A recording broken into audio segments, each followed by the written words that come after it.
ఆరోగ్యానికి ఎంతో మేలుని చేసే రాగి పిండితో మనం ఈ విధంగా అట్టుని వేసుకుంటే చాలా టేస్టీగా ఉంటుందండి.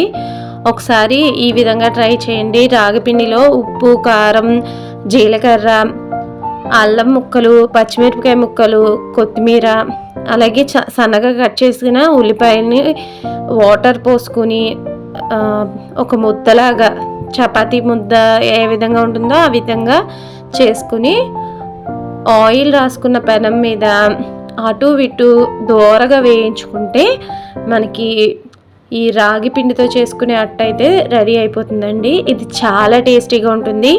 రాగులతో చేసుకునే ఏ ఆహారమైనా శరీరానికి చాలా బలవర్ధకమైనదండి. ఒకసారి ఈ విధంగా ట్రై చేయండి, చాలా టేస్టీగా ఉంది. వీడియో నచ్చినట్లయితే తప్పనిసరిగా నా వీడియోకి లైక్ చేయండి, మీ ఒపీనియన్ని కామెంట్ చేయండి, ఛానల్ని సబ్స్క్రైబ్ చేసుకోండి. Thank you.